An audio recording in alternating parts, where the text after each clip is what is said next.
Assalamualaikum and salam sejahtera abid to the lecturers. My name is Nushaira binti Sabuddin and my metric number is 047150. The topic of my research is the influence of nutrition labeling on food purchasing behavior among young adults, a systematic review protocol. The contents are background, rationale, objective, methodology, appendix, and reference. The first content is background. We start with the introduction. Young adults aged between 18 to 25 years old undergo a few life changes, especially in terms of making a decision in food purchasing. The changes can be associated with decreased consumption of fruit and vegetable, high intake of fast food, and sedentary lifestyle. As a result of poor dietary choices, the prevalence of weight gain and obesity may increase among young adults as they are becoming working adults. The food products available in the market are mostly high in calories, fat, and sodium, which may lead to obesity and other chronic diseases. The chronic diseases that are associated with saturated fat, cholesterol, and sodium can be prevented by appropriate use of nutrition label. The public should be made clear of the importance of reading the food labels and make wise decisions while purchasing foods as to avoid from consuming unhealthy food. As for the literature review, the first story is the prevalence of obesity in young adults. The young adults or the university students need to adjust to a new environment during the transition from their secondary school to university. When the students are unable to adapt to the environment, it could have the negative impacts on their health behavior and subsequent weight status. A study found that students gain an average of 3.38 kg in the first year of school and increased the prevalence of weight gain or obesity due to the poor dietary choices. Second theory is the young adults' food purchasing behavior. The food purchasing behavior among young adults is very intriguing as changes in their dietary habits frequently lead to reduction in overall dietary quality.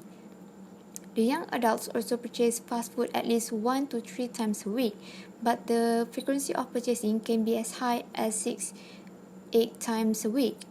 The reasons for this to happen include convenience, quick, a desire to eat with others or their friends, and the perception that the fast food is good value for money or cheap. The third theory is the nutrition labeling. Nutrition labels, mostly found on food packages, could be a cost-effective tool for communicating nutrition information to consumers at the point of purchasing in order to guide them making healthy food choices. Energy and nutrient content of food and beverages provide a better understanding to consumers on the foods purchased or consumed. In addition, the increasing attention on the importance of nutrition and healthy eating has made the consumers more concerned about the nutritional information, especially about the foods that they prefer to avoid. The last story is the use of nutrition labeling among young adults. The provision of nutrition information or labels had positively impacted the young adults' purchase intentions and customer satisfaction. Authors suggested that the provision of the nutrition information could help the young adults make informed choices. A study done to investigate whether the students were aware and used the nutrition information to influence their food choices. However, there were no significant effect on their purchase intention. The next part is rationale. The fundamental reason for this study is to investigate whether the young adults are aware of nutrition labels and use the nutrition information on the food packages before they make any food purchasing. Understanding how foods are perceived by young adults is substantially crucial because the use of packaged food is on the rise. Finding of this research also helped to establish appropriate strategies to make nutrition labels more efficient and successful communication tool affecting the young adults' food purchasing behavior. The objective of the study is to assess whether nutrition labeling has an influence on the young adults' food purchasing behavior.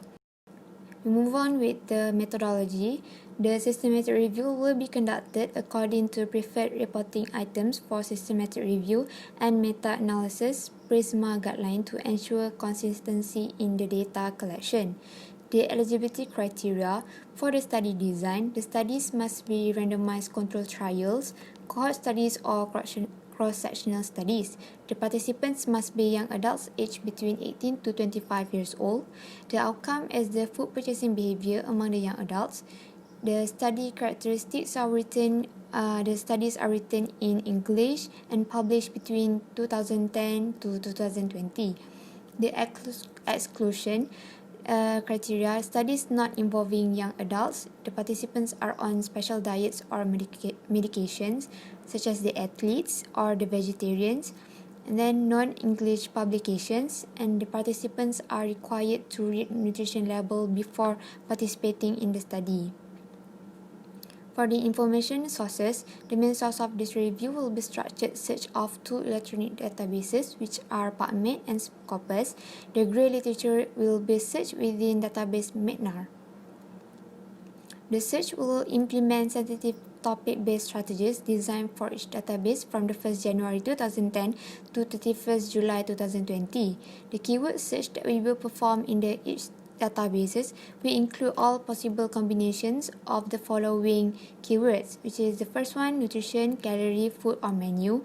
The second one is the label, labeling, or information. The third one is the food purchasing behavior, food purchases, food choices, or food selections, and young adults, university students, college students, or early adults. The table 1 shows the search strategy of the combinations of the keywords. So for the study selection, the first step is the study will be identified and checked independently by two reviewers, me, Nushaira, and my supervisor, Dr. Razif, and duplicates will be removed.